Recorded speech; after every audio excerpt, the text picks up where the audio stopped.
Tonton video ini sampai selesai agar Anda tidak gagal paham.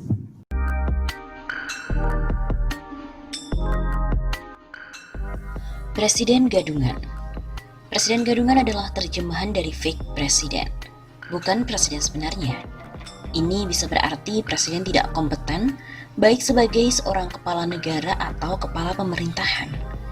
Ia bisa sebagai boneka yang dimainkan oleh orang, kelompok, atau kekuatan lain.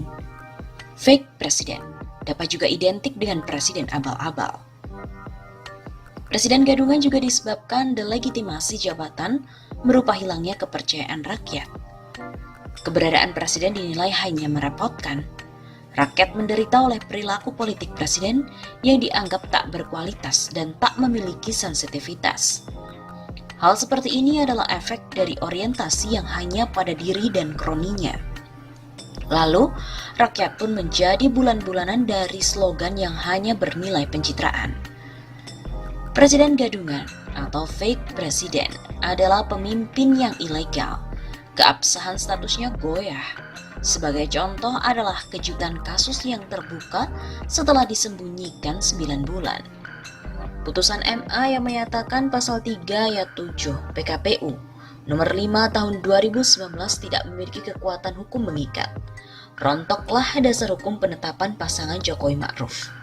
Beberapa ahli atau loyalis presiden mengatakan putusan MA nomor 44 P/Hum/2019 tanggal 29 Oktober 2019 tersebut tidak berlaku surut atau retroaktif. Karenanya tak berpengaruh pada putusan MK yang menolak gugatan Prabowo Sandi. Terhadap hal ini,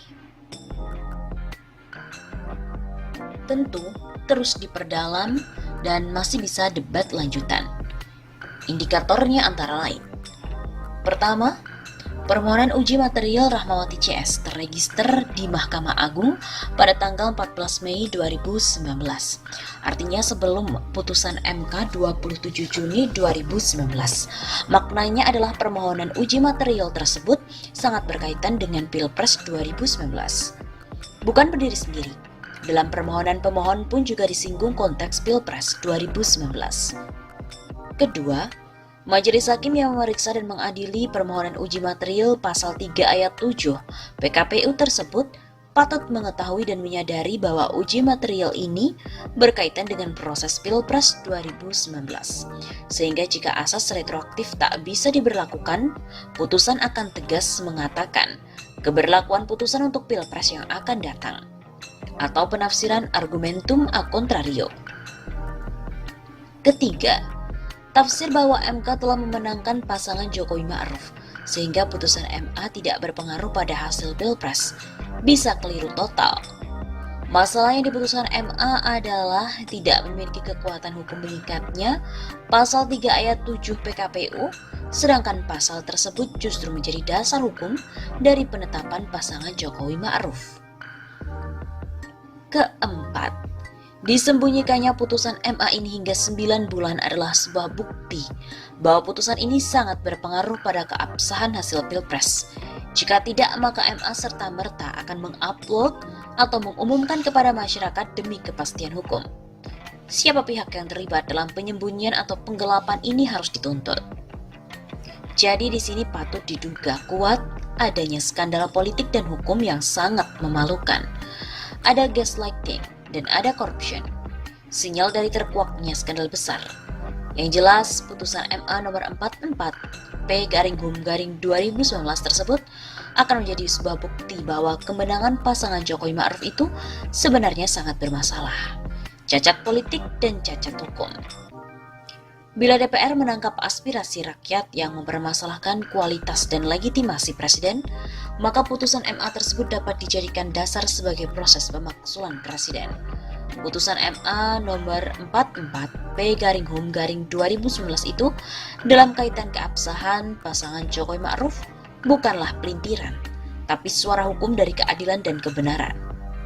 Sebagai hiburan, khususnya bagi para penjilat politik dan hukum, dihimbau untuk membaca bukunya Mark Green dan juga Ralph Nader yang berjudul Fake President: Decoding Trump's Gaslighting, Corruption, and General Bullshit. Fake presiden tidak boleh dibiarkan, siapapun dan kapanpun, karenanya harus diakhiri.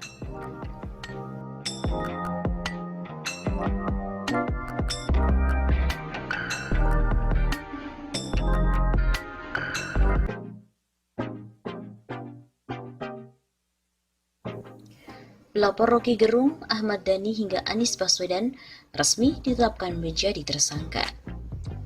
Masih ingat Jack Boyd Lapian yang merupakan pelapor banyak tokoh seperti Rocky Gerung, Ahmad Dhani sampai dengan Gubernur DKI Jakarta Anies Baswedan?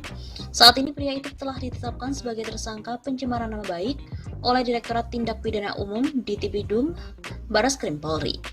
Karopenmas Divisi Humas Polri Brigjen Awistiono menyampaikan bahwa JBL ditetapkan sebagai tersangka bersama dengan seorang perempuan berinisial TSE berdasarkan laporan polisi nomor LP-B-097-11 Romawi -2019 Barreskrim tertanggal 13 November 2019 dengan pelapor Andre Darwis. Dari hasil gelar perkara, diputuskan bahwa saudara JBL dan saudari TSE statusnya dinaikkan dari saksi menjadi tersangka. Begitu kata Awi dalam konferensi pers virtual dari Mabes Polri Jakarta, Selasa 30 Juni. Selain itu, Awi juga menambahkan penetapan tersangka dilakukan oleh penyidik setelah mereka melakukan pemeriksaan terhadap 14 orang saksi, 2 diantaranya adalah saksi ahli, bahasa, dan pidana. Adapun pasal yang menjerat Jack Boyd Lapian ialah pasal 45 ayat 3, Jungto pasal 27 ayat 3 Undang-Undang Nomor 19 Tahun 2016 tentang perubahan atas Undang-Undang Nomor 11 Tahun 2008 tentang Informasi dan Transaksi Elektronik atau ITE. Jack Lapian dikenal sebagai Sekjen Cyber Indonesia dan merupakan seseorang yang menjadi pelapor terhadap sejumlah tokoh seperti Rocky Gerung dalam kasus dugaan penodaan agama terkait pernyataan Rocky, yaitu kitab suci adalah fiksi.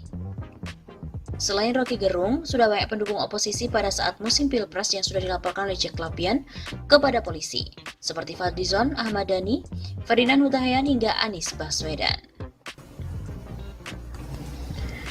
Badan Reserse Kriminal Polri telah menetapkan Jack Lapian dan juga Titi Sumawijaya Empel sebagai tersangka dalam kasus pencemaran nama baik yang telah melibatkan pendiri Kaskus, Andre Darwis. Dari hasil gelar perkara diputuskan bahwa saudara JBL dan saudari TSE statusnya dinaikkan dari saksi telah menjadi tersangka. Begitu kata Kepala Biro Penerangan Masyarakat Divisi Humas Mabes Polri, Brigjen Awistiono kepada pers saat konferensi pada hari Selasa 30 Juni. Awi mengatakan penyidik telah memeriksa 14 orang saksi, 1 orang saksi ahli bahasa dan 1 orang saksi ahli hukum pidana, sebelum akhirnya menetapkan Jack Boyd Lapian dan Titi sebagai tersangka. Untuk Jack Lapian sendiri, polisi menyangkakan dengan pasal 45 ayat 3 Jungto, pasal 27 ayat 3 Undang-Undang Nomor 19 Tahun 2016 tentang perubahan atas Undang-Undang Nomor 11 Tahun 2008 tentang ITE. Sedangkan untuk Titi dikenakan pasal 310 dan 311 KUHP tentang pencemaran nama baik. Jack Lapian selama ini aktif sebagai Sekretaris Jenderal Cyber Indonesia. Awalnya ia dan beberapa aktivis lain membentuk organisasi masyarakat yang dinamai Cyber Indonesia. Organisasi tersebut sudah didaftar di Kementerian Hukum dan HAM. Selain itu, ia juga pendiri BTP Network sebagai dukungan untuk mantan Gubernur DKI Jakarta Basuki Cahayapurnama. Selain itu, ia juga menjadi bagian dari anggota Jokowi Ahok Social Media Volunteer atau JASMEV. Ia juga mengaku sebagai relawan kubu Jokowi Ma'ruf pada Pilpres 2019. Pada tahun 2018 yang lalu, Jack Boyd Lapian melaporkan Ahmad Dhani atas kasus ujaran kebencian. Ia juga turut hadir dalam persidangan kasus Ahmad Dhani, yakni saat memberikan kesaksian. Ia bersaksi bahwa selama periode Februari hingga Maret, isi cuitan Ahmad Dhani berisi ujaran kebencian.